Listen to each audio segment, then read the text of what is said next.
shut down because I'm out of space or something. So I'll go ahead and keep opening what I was opening, and then I will show you what I already have out, and hopefully I'll be able to save this because I am so frustrated with these technical challenges right now.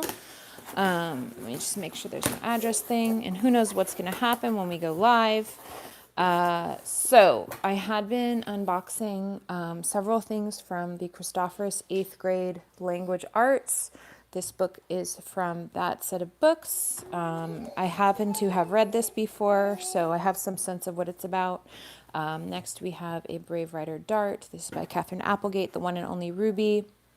And I previously opened The One and Only Ivan. This is the first book in the series. And then we have read The One and Only Bob. We did the audiobook, which was narrated by Danny DeVito, and it's very funny and cute. Highly recommend that series. So basically,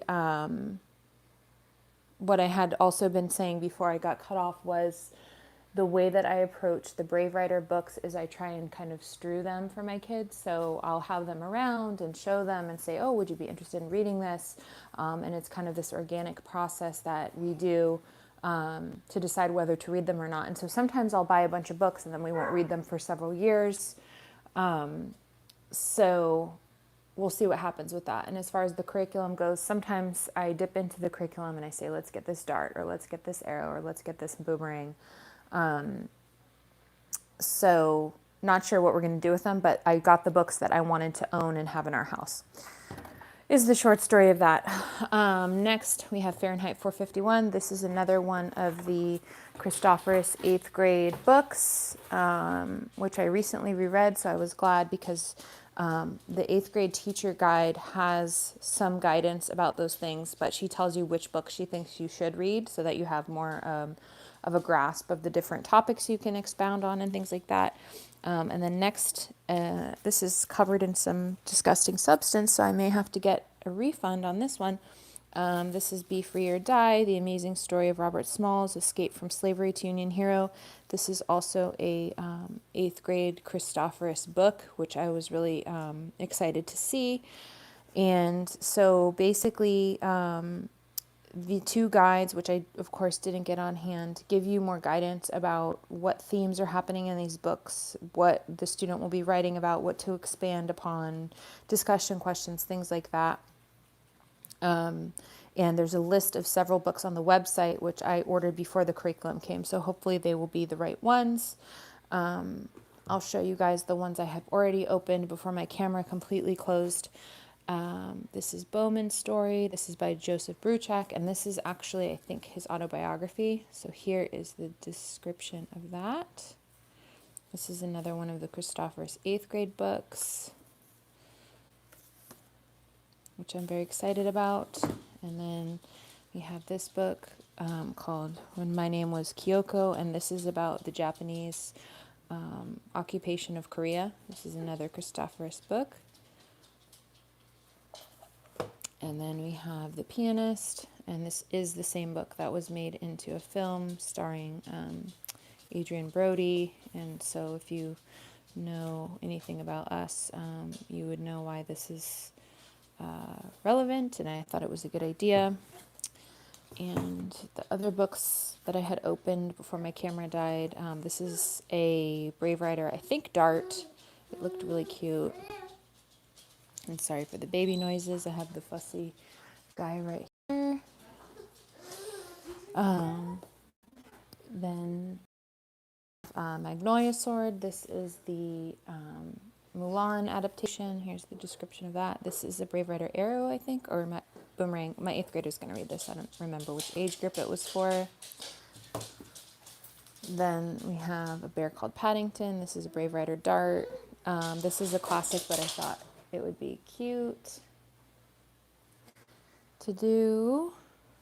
Sorry for the background noise.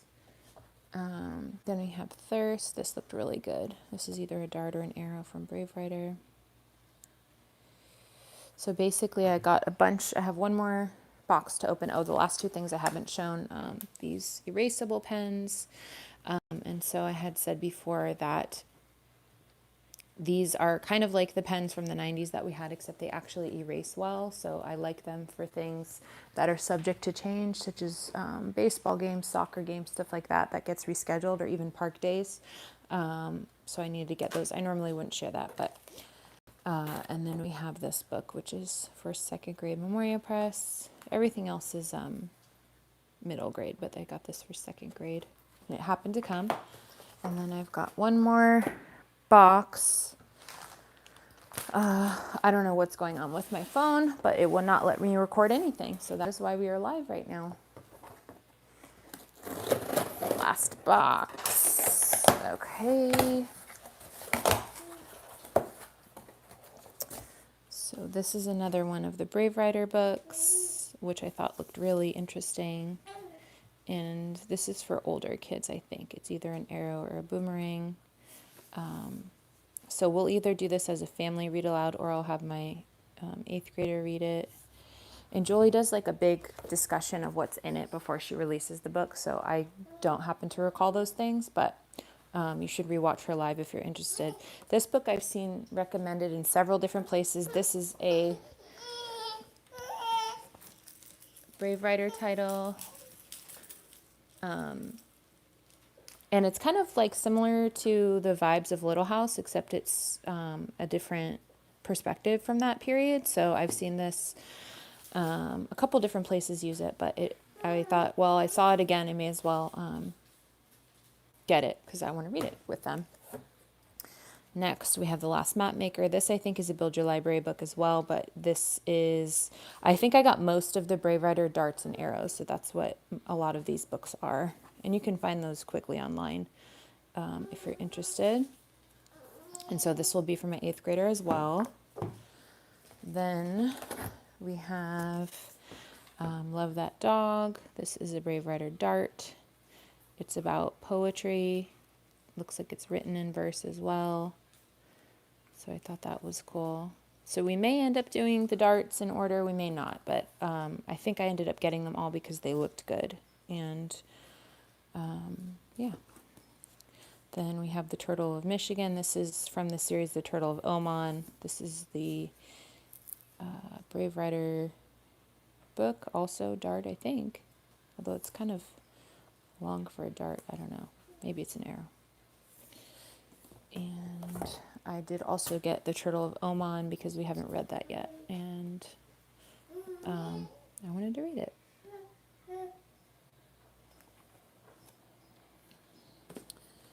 And then next, Bob. This is one of the Brave Rider books again. This is mostly Brave Rider books in case you guys haven't figured that out, or in case it's so boring to hear me saying that. And then we have Beautiful Swimmers. This is one of the Christopherus language arts books for 8th grade. I think it's nonfiction.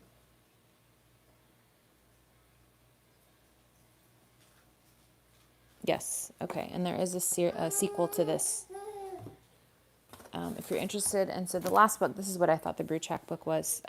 This is going to be for my 8th grader. I'm pretty sure it's a boomerang. I thought this just looked fantastic, especially because he's interested in military.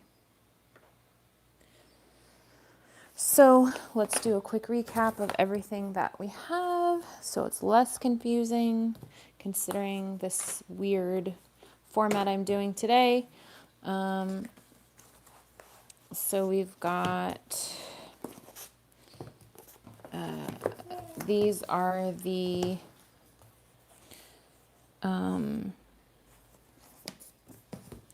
Christopherus books. We've got A Tree Grows in Brooklyn, Beautiful Swimmers, Be Free or Die. I don't know if I mentioned this has some yucky, sticky crap on it. Fahrenheit 451, The Pianist, My Name Was Kyoko, Bowman's Store. So these are all 8th grade Christopherus language arts books. Then we have the Brave Rider books. I'll just go through those one more time. Oh, I've got the pens out of here. Eagle Drums, Thirst, Paddington, One and Only Ivan, and One and Only Ruby. This is the new one. This is the one that came out a while ago. Then the older Brave Rider books. then these ones. And that is all. So I hope that you guys who are watching, this was interesting. I'm completely did this in the middle of filming, so I had no plan, which is probably obvious. But yeah, thanks for watching, and hopefully I'll be able to save this.